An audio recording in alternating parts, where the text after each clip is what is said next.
Glórias a Deus. O que a pastora estava testemunhando no início do culto é bênção de Deus nas nossas vidas. E eu fui mais além. Ela não quis falar, não quis se comprometer, mas deixa que eu mesmo me comprometo. Eu tenho a convicção de que o nosso ministério, a nossa igreja, nós fomos levantados em Gravataí para restaurar o ministério profético. Para restaurar o ministério profético apostólico nessa cidade. Em nome de Jesus Cristo. Porque estamos vivendo dias em que não se crê mais no ministério profético apostólico. Nós viemos de uma escola, de uma igreja brasileira que a muito custo restaurou os evangelistas. Então hoje tem pastores, mestres e evangelistas, mas não tem mais profetas e não tem mais apóstolos. E a gente até ouve alguns apóstolos aqui, outros apóstolos ali, profetas aqui, profetas ali, mas não... Olha, você pode encher o irmão Luiz, ele conhece bastante a região aí, conhece bastante igrejas e bastante pessoas. O irmão Luiz pode não me deixar mentir sozinho aqui, não sei se enche uma mão de pessoas sérias que trabalham no chamado apostólico. E é por isso que o Brasil é tão reticente a isso. É por isso que no Brasil nós estamos tão atrasados com essa doutrina. Porque a pessoa hoje, ela se considera um apóstolo porque fundou uma igreja. Então eu sou apóstolo também? Porque nós fundamos um ministério? Não. Não é isso. Não é só fundar uma igreja, não é isso. O ministério apostólico, o ministério profético, ele vai além dessas coisas. Ele vai além de simplesmente... Porque o que as pessoas, por falta desse entendimento, acreditam? Que o apóstolo é aquele que manda em todo mundo. Cara, isso é fora da... A igreja não é feita disso. A igreja não é feita de eu mando e tu obedece. A igreja não é feita disso. Cada um tem... cada um exerce uma função no reino dos céus. Cada um exerce uma função dentro da igreja, não de ordem e não de apenas ordem e obediência, sim de um trabalhar unidos para um propósito, trabalhar unidos para um fim.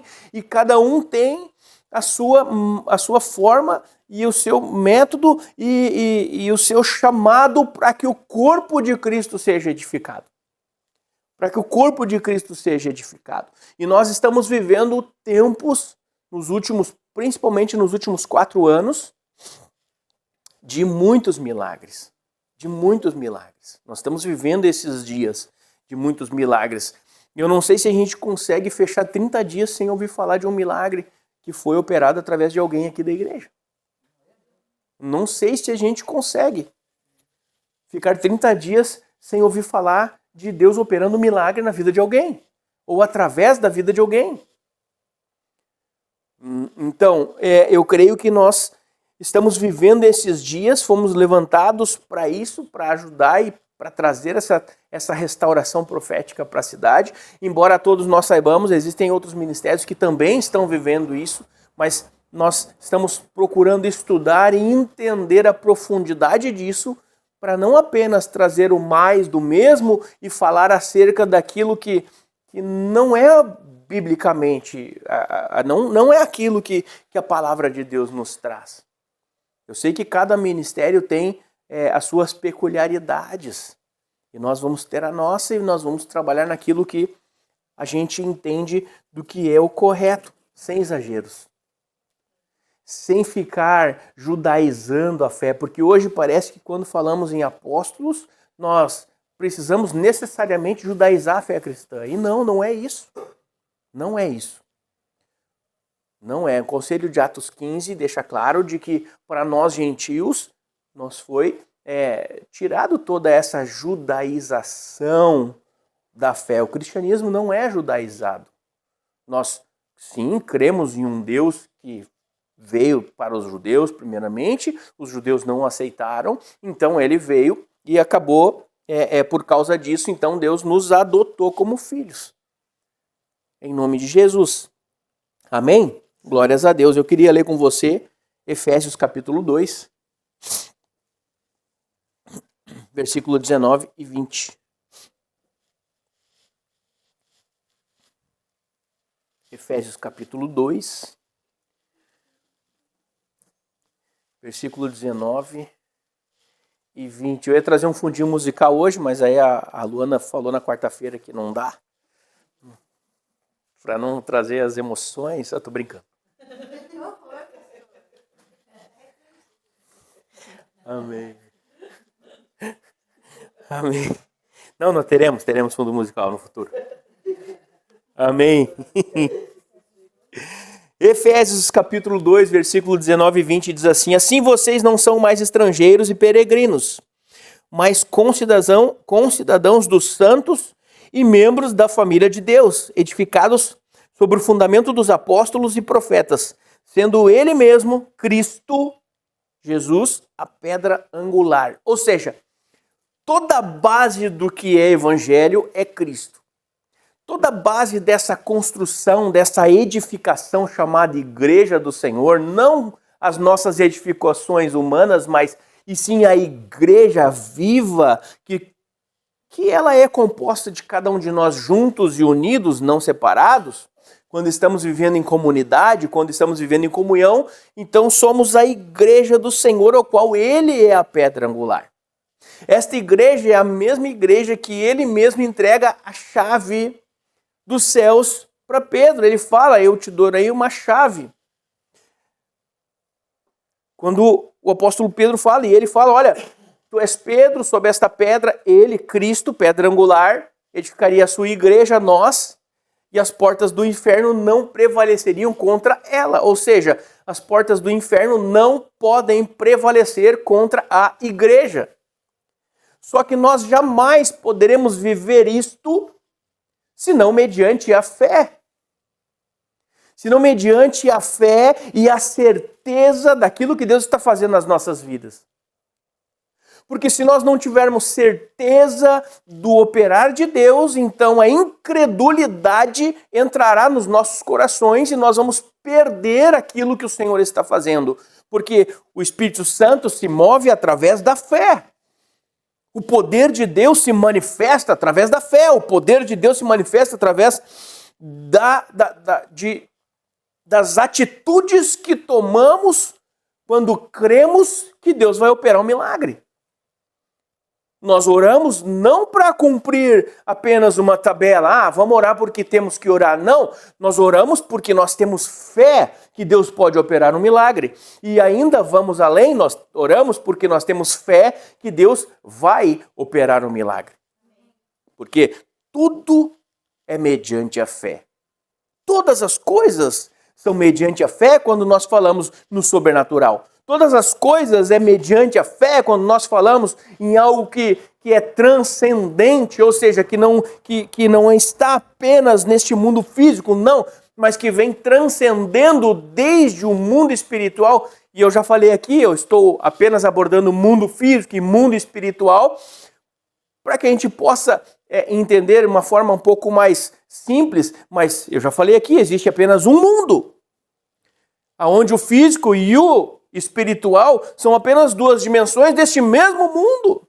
Porque não é um mundo físico aqui e um mundo espiritual ali completamente separados, não. É um mundo onde o físico e o espiritual atuam juntos. E nós podemos manifestar o espiritual através da nossa voz, nós podemos manifestar o espiritual através da fé. Então, o espiritual, a dimensão espiritual, se abre e invade o que é físico, transformando até mesmo tudo aquilo que nós jamais imaginávamos que poderia ser transformado. Mas é mediante a fé. Então não é que quando nós cremos aqui no mundo físico, preste atenção, porque não são dois mundos e sim um mundo só com dimensões diferentes. Porque aqui, se fosse um mundo físico aqui e um mundo espiritual aqui, toda vez que nós oramos, precisaria partir do mundo espiritual para o mundo físico. Não, ele apenas se manifesta na nossa dimensão. A cura, o milagre, o poder, as maravilhas. Apenas há uma manifestação, mas elas já estão aqui. Já estão aqui, porque quem nunca viu agora essa inteligência artificial nos trouxe luz a algumas coisas que antes era muito difícil de imaginar. Quem nunca viu aqueles desenhinhos agora que tem de inteligência artificial dizendo assim, se você pudesse ver a guerra que existe perto de você, e aí existem ali anjos lutando com demônios em volta de nós, não são dois mundos, é um único mundo com dimensões paralelas. Dimensões paralelas. E é isso que Jesus Cristo fala para Pedro, tudo que ligar na terra será ligado no céu. E aí acontecerá o quê? Pum! Manifestação do poder e da glória de Deus. O problema é que aqui o apóstolo Paulo, no livro de Efésios, e eu quero que você lembre comigo,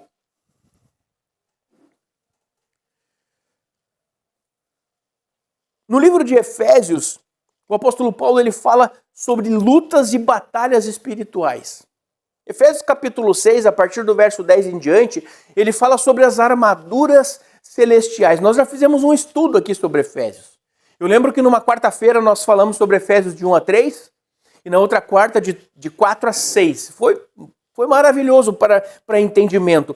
Mas eu não sei se você vai lembrar que no livro de Atos o apóstolo Paulo está pregando em Éfeso. E só para você entender o contexto daquilo que acontecia na cidade de Éfeso antes da manifestação do poder de Deus lá. A Bíblia diz que muitos sinais e maravilhas eram operados por meio do apóstolo Paulo lá naquele lugar. A ponto das pessoas verem a manifestação do poder e se converterem, e preste atenção, livros e livros de magias eram entregues e queimados em praça pública por causa que as pessoas estariam se convertendo ao cristianismo. Então, nós vemos aqui uma cidade idólatra, uma cidade regada de feitiçaria, uma cidade que estava envolta em feitiçaria, que estava envolta em idolatria, se entregando os seus livros, os seus estudos, as suas vidas, se convertendo ao cristianismo através dos sinais de poder que o Espírito Santo operava através do apóstolo Paulo. Entenda, não era o apóstolo Paulo que estava apenas operando prodígios, sinais e maravilhas. Era o Espírito Santo através do apóstolo Paulo. E isso fica muito claro quando nós começamos a ver o porquê hoje há uma dificuldade para que as pessoas se convertam. Uma dificuldade para que as pessoas entendam o que está acontecendo. Uma dificuldade para que as pessoas entendam o poder que há no nome de Jesus Cristo para a manifestação do mundo sobrenatural, mundo espiritual, falaremos assim, para que a gente possa entender mesmo que nós tenhamos entendido que existe um único mundo com duas dimensões paralelas, espiritual e material. Essa manifestação, então, do que é espiritual, do que é transcendente no natural. Hoje, quando falamos sobre isso, olha, houve uma manifestação sobrenatural. Se você perguntar para alguém, qualquer pessoa conhecida, inclusive cristão, faça esse teste. Houve uma manifestação sobrenatural lá na minha casa. Espere para ver a reação. 95% das pessoas vão imaginar que houve uma manifestação demoníaca, 95% das pessoas vão imaginar que foram bruxos que fizeram alguma coisa para que se manifestasse o sobrenatural. Porque a igreja perdeu este poder. Perdeu não. Deixou de usar. E quando a igreja não permite que Deus possa usá-la com poder e graça, o que o diabo, que é um imitador, faz? Usa. Inclusive, ele usa aquilo que Deus deu para a igreja. E a igreja não está usando para intimidar os cristãos. Para intimidar os cristãos. Então nós que somos filhos do Deus vivo, ao qual foi à cruz do Calvário, morreu, ressuscitou para que tivéssemos vida. Esse mesmo que disse: a mim foi dado todo o poder nos céus, na terra e debaixo da terra. Eis que vos dou poder para pisar serpentes e escorpiões e nada vos causará dano. Somos intimidados por alguém que já foi derrotado, porque nós não usamos e não entendemos o poder que há no nome de Jesus para manifestar no natural o que é sobrenatural. E nós não entendemos e não aprendemos as habilidades, vamos falar aqui, sobrenaturais que Deus nos dá. Por quê? Por quê? E nós podemos avançar um pouco na história. Não avançar, mas retroceder. E fique tranquilo, nós não vamos fazer regressão aqui. Nós podemos entender que lá no século IV, a Igreja Romana toma conta do que era o Evangelho. E graças ao Espírito Santo, ela não acabou com a Bíblia. Ali, então, é definido que apenas a partir deles poderia então ser pregado o Evangelho, e ela lança lá então através de um homem que se considera, ou se considerava, não, ainda se considera o sucessor do apóstolo Pedro, como se o apóstolo Pedro fosse, se fosse realmente sucessor de Pedro, poderia ter casado, que Pedro tinha até sogra. Então, a gente começa a ver que não há mais, então, o interesse em propagar o poder da igreja, poder sobrenatural, não há mais o interesse em propagar as boas novas do Evangelho e começa, então, a propagar apenas o controle e o poder para controlar vidas. Logo, existe a Vulgata Latina, onde tudo é traduzido para o latim, para que ninguém mais pudesse ter acesso, à doutrina, ao Evangelho de Cristo, à Bíblia. Cria-se então a Vulgata Latina e todos os seus cultos vou falar assim para não, enfim, todos os seus cultos, eles eram regidos através do latim, onde o povo em si não conhecia nada, nem sabia o que estava sendo dito e apenas cria. Onde os seus documentos são mais importantes do que a Bíblia. Ou estão ali em pé de igualdade com a Bíblia. Quando na verdade nós entendemos que não, que jamais isso pode acontecer, olha, queridos, eu estou me contendo aqui para não falar o que eu realmente penso acerca dessas coisas. Estou me contendo. Então, até o século XIX isso perdurou, até o século XVI isso perdurou. Preste atenção, do século IV, ou seja, do ano 300 e pouquinho, até 1500 e alguma coisa, perdurou esse poder e este controle de Roma sobre o que é Evangelho. E precisou Deus levantar um homem de dentro deles, chamado Martim Lutero, para entender e olhar e dizer assim, só um pouquinho, controlar vidas vendendo indulgências? Não, está errado. Só um pouquinho. Perseguir, matar e queimar pessoas? Não, isso está errado. Só um pouquinho.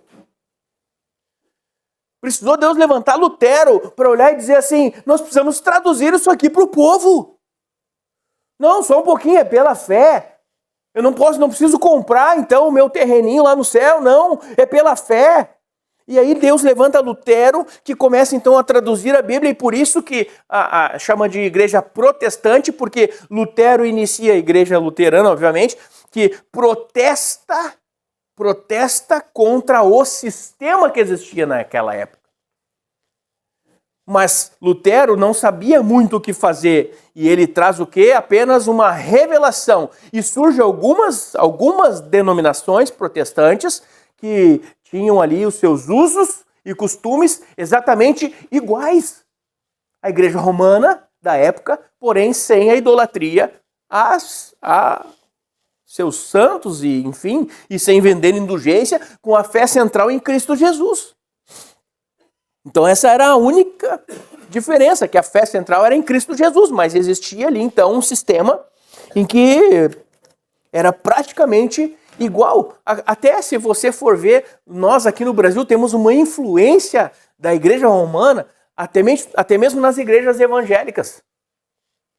Esse sistema de igrejas pequeninhas, pequenas igrejas em vários lugares da cidade, com 30, 50, 60 pessoas dentro de uma matriz, dentro de uma igreja local maior, que também cuida de outras pequenas denominações, bota ali 30, 40 igrejas dentro de uma cidade da mesma denominação. Isso é um sistema paroquial, tá?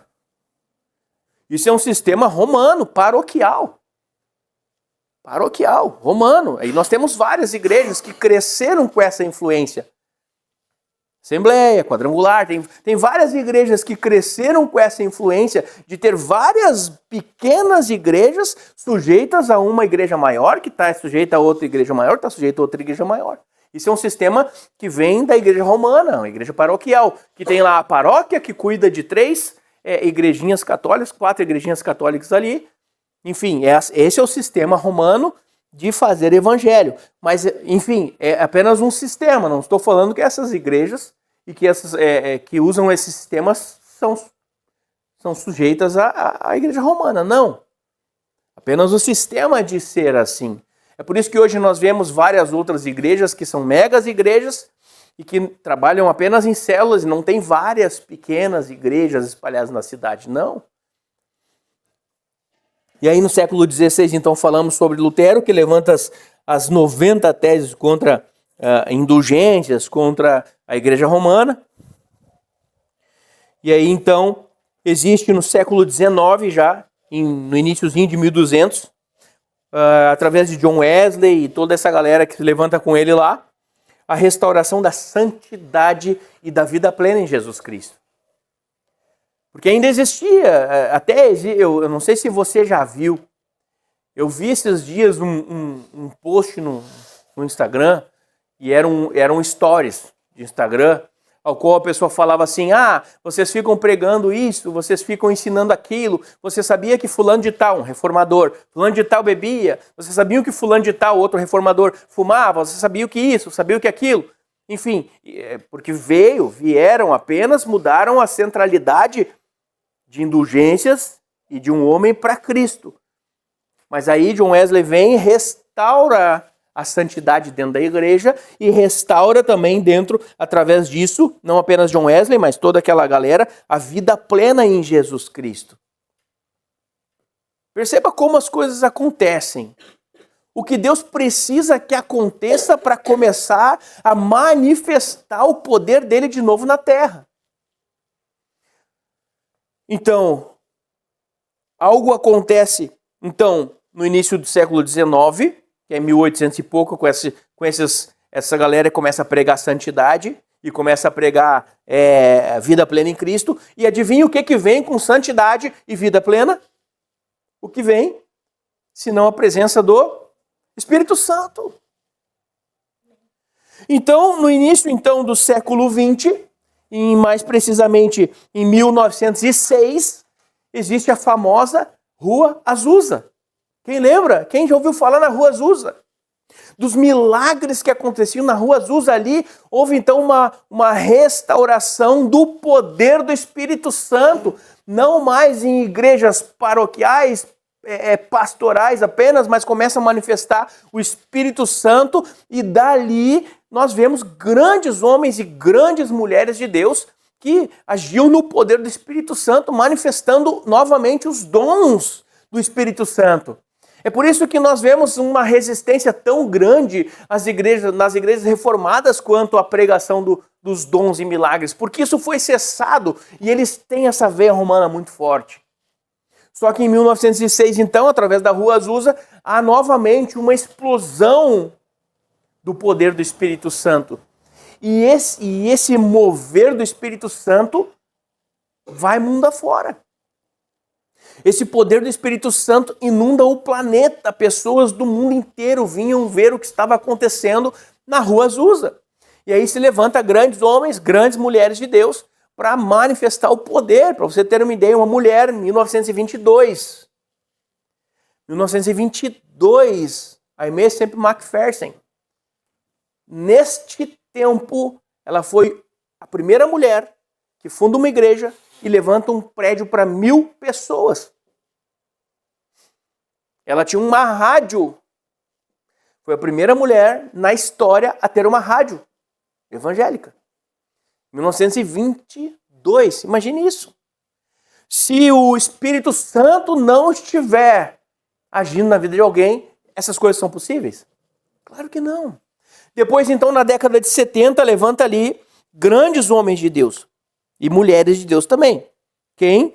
Nós vemos ali, depois disso, nós vemos a restauração através de Kathleen Kuhlman, Billy Graham, 1950, não 70, 1950. Nós vemos ali, então, Deus levantando Billy Graham, Kathleen Kuhlman, e aí começa de novo Deus a restaurar os evangelistas.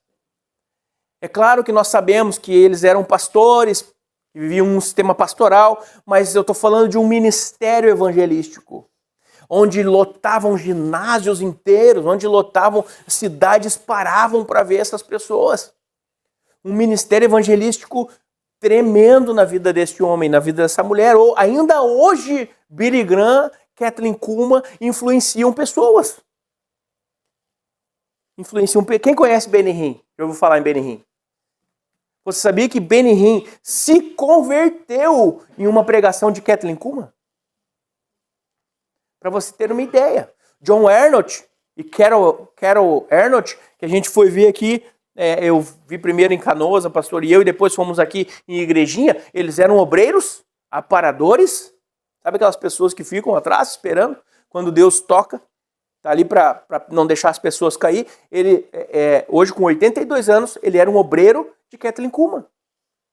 A igreja dele deu uma explosão evangelística e de poder do Espírito Santo, que ele ficou 16 anos tendo cultos ininterruptos. Ou seja, todos os dias na igreja dele. É possível isso sem a presença de Deus? Imagine nós aqui não conseguir mais tirar essas paredes daqui durante 16 anos. Imagine isso. Pessoas do mundo todo vendo ver o que estava acontecendo. Pessoas, quando dobram a esquina, caem no chão pelo poder, precisam ser arrastadas para dentro dessa garagem. Imagine isso.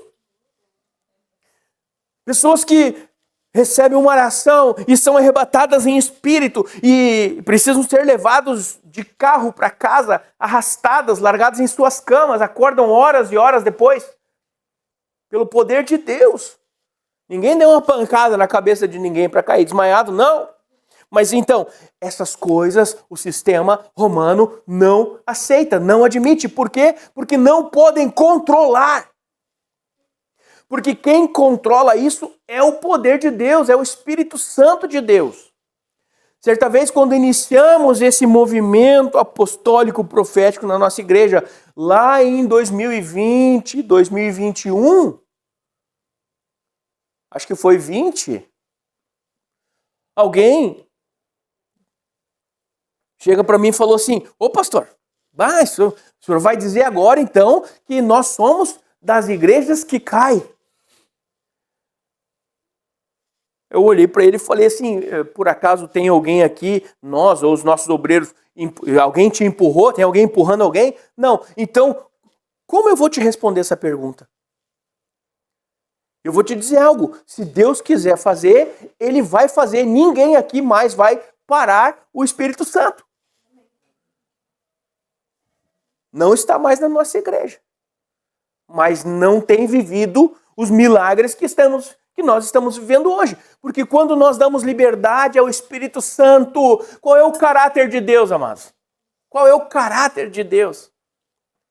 Alguém sabe o que Jesus Cristo veio fazer na terra? Nos salvar. Não, vai além um pouco disso. Não estou falando sobre a missão central de Cristo, que é morrer por nós. Ele veio ensinar as boas novas do reino. Ele operava milagres porque faz parte da natureza de Deus.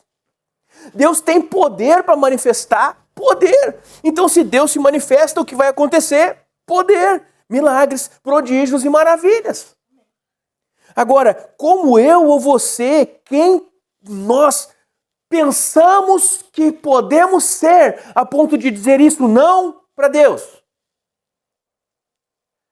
A pergunta não é quem tu pensa que é para dizer que é isso ou aquilo, não. É quem eu penso que sou para dizer para Deus se pode ou não fazer algo na minha vida ou na sua.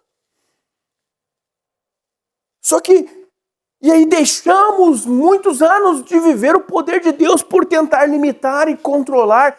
E nós, petulantes, nós, muitas vezes orgulhosos, cheios de soberba, falamos, não, isso aí não é Deus fazendo. Isso não é Deus. E pegamos toda a manifestação de poder bíblica e damos na mão do diabo. E falamos, não, isso aí só pode ser coisa do diabo. Não. Deus está restaurando, assim como em 1950. Então, ele traz, ali em Lutero, ele inicia ele traz de volta o ministério pastoral e de mestre, de pastor e mestre, que lá no livro de Efésios fala, ele escolheu uns para apóstolos, outros para profetas, outros para evangelistas, outros para pastores e mestres. Então, primeiro ele, em Lutero, restaura pastor e mestre, porque era precisava novamente ensinar a palavra verdadeira e cuidar das pessoas que estavam judiadas. De 1906 para cá, 1950, ele restaura novamente na igreja o ministério evangelístico, trazendo homens e mulheres que arrastavam multidões, que pregavam o evangelho e arrastavam multidões. E é um milagre, só pode ser um dom do Espírito Santo. Amados, eu me esmero para pregar aqui. Isso não é simples, os obreiros se esmeram para pregar. Quem é evangelista sabe que quem tem esse dom fala, ei, querido, Jesus te ama e quer tocar em sua vida. E a pessoa, ai meu Deus, eu preciso disso. E eu passo 2 horas aqui pregando. E as pessoas, que legal, boa, palavra bonita. Você já ouviu uma pregação de Billy Graham? Já ouviu uma pregação de Kathleen Kuhlman? Que fala, Deus tem um poder, mas é preciso que você se santifique, que você volte. Cara, pregação que muitos pregam para a escolinha bíblica dominical. E o que acontece? Deus manifesta o poder através do ministério de um dom chamado evangelístico. E arrasta multidões. E nesses dias Deus começou, desde 70 para cá, começa a restaurar então o ministério profético e apostólico novamente, para que a igreja possa viver como uma igreja plena. Quem já ouviu falar da última grande colheita antes do arrebatamento? Do último grande avivamento mundial. Vai ser similar, não igual, nada pode se comparar à descida do Espírito Santo em Atos 2, mas será similar àquilo. Similar. Mas o que é preciso? É preciso de uma igreja restaurada, como foi naqueles dias. Porque existia um sistema corrompido, sistema legalista, corrompido, cheio de leis, cheio de regras, não pode isso, não pode aquilo, e Cristo vem e faz assim com as regras deles, Destrói as suas regras, destrói o seu sistema religioso. Levanta apóstolos, levanta profetas, levanta evangelistas, levanta ali naquele lugar diáconos, obreiros, pastores, mestres para ensinar e colocam essa galera na rua para falar do poder, do Espírito Santo e do poder. E existe o maior grande avivamento mundial naquela época, que em 2 anos toda a Ásia foi evangelizada. Toda a Ásia, todo mundo conhecido na época foi evangelizado através daquela ação do Espírito Santo. E aí veio novamente um sistema religioso e a massa toma para si. E aí Deus vem novamente trabalhando.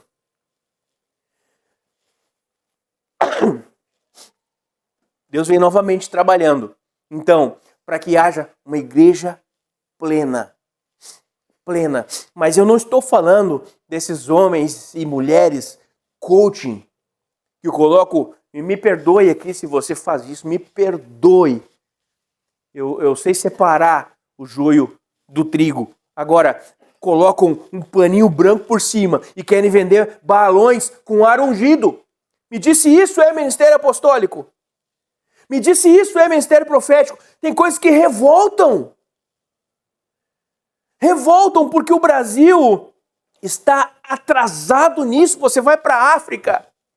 O profeta T.B. Joshua, hoje é falecido, o profeta T.B. Joshua, ele tem a igreja dele é para 1 milhão de pessoas sentadas. Eles têm culto 24 horas lá. Eu vi testemunho de um pastor que foi na igreja de T.B. Joshua lá. E as pessoas, elas são arrastadas para um outro lugar, troca ministério de louvor, pregador, quem está fora já entra e começa o culto de novo. Não tem como parar. Nós vemos o que Deus está fazendo. Nós vemos você sabia que o país hoje que mais Deus age é no continente africano, é na África? Porque eles entenderam isso. Aí nós vemos aqui a Argentina vivendo. Nós vemos hoje, inclusive a Venezuela está vivendo isso. Com igrejas plenas, com o profético restaurado e o Brasil para trás, parado. Nós não vemos mais. Ou estamos começando apenas a ver um movimento profético e apostólico acontecendo. Por quê? Porque algumas pessoas do mal, usadas pelo diabo, queimam o nome da igreja verdadeira e de homens e mulheres sérios que fazem um trabalho sério. Agora, eu vou fazer uma pergunta para você. Não, pastor, esse negócio de apóstolo aí, de profeta, eu já tomei profetada, não quero mais saber disso. Tá bom. Se você pegar uma nota de 100 reais falsa, você nunca mais vai querer pegar uma verdadeira por causa da de 100 falsa que você pegou? Então por que é que para o evangelho nós não somos assim? Por que é que para o evangelho de Jesus nós isso não? Por quê? Senão por uma influência maligna nas nossas vidas, querendo nos afastar daquilo que nós precisamos viver. E precisamos entender. Não é porque até hoje eles apresentaram um evangelho falso, falho, com homens e talvez mulheres que dizem viver o profético, mas que buscam apenas os prazeres de si mesmo e enriquecimento ilícito, através da fé das pessoas. Não é porque você encontrou essas notas chulas de 100 que você vai se afastar das notas verdadeiras de 100. Mas por que então nós não sabemos o que é e o que não é? Porque não é falado e tampouco ensinado no Brasil. Não é falado e nem ensinado no Brasil. Não é. Você sabe que um perito em notas falsas, você sabe o que ele precisa saber? Como que esse homem estuda para poder pegar uma nota falsa e dizer é falsa? Você sabe como é o preparo desse homem? Bota ele o dia inteiro a manusear notas verdadeiras. Ensina ele tudo sobre as notas verdadeiras. Quando ele pegar uma falsa na mão, ele vai dizer, opa, essa aqui está errado. Você precisa estar sujeito à doutrina real, a uma fé verdadeira, bíblica, poderosa, para que quando cruzar um falso profeta na sua frente, você vê, isso aqui está errado. Isso aqui está errado. E aí nós não cairemos mais no golpe. E Deus, então, poderá agir e restaurar na vida de cada um de nós o profético e o apostólico, porque a igreja de Jesus é profética. A igreja de Jesus, ela é profética. Você sabe o que diferencia Deus desses falsos deuses que tem por aí? Você sabe? É o profético. É o profético porque Deus, num dos seus versículos, diz assim, ninguém se compara a mim, que digo o fim antes do início.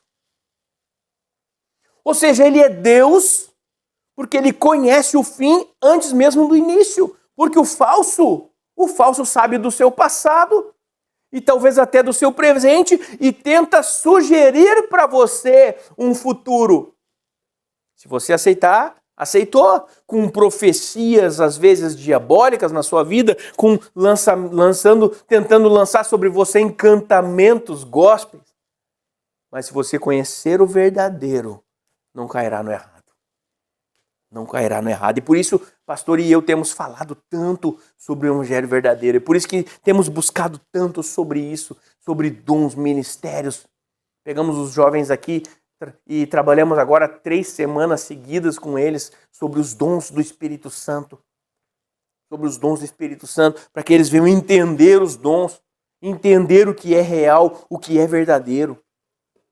E por isso que nós somos uma igreja que preza muito pelo estudo. Por isso somos uma igreja que temos seminário bíblico, temos curso de teologia, trabalhamos afinco nisso, para trazer o que é real, para trazer o que é verdadeiro e não nos perder naquilo que é falso. E aí, então, Deus vai viver e manifestar poder e graça nas nossas vidas. Quando você estiver vivendo profeticamente, então você vai impor as mãos sobre os enfermos e eles serão curados. Quando você estiver vivendo profeticamente, você vai orar pelas pessoas e elas serão renovadas, restauradas, em nome de Jesus. Em nome de Jesus. E por isso que eu creio muito na cura. Creio muito em milagres, creio muito. E por isso que eu falei, sem medo de errar, nesses dias, na nossa cidade, nós fomos levantados. Nossa igreja, nós, você e eu, fomos levantados para restaurar o profético e o apostólico aqui na cidade de Gravataí. Porque nós fazemos parte de uma família apostólica. Fazemos parte de uma família profética e apostólica. Em nome de Jesus. Eu quero orar com você. Vamos orar para que Deus possa, então,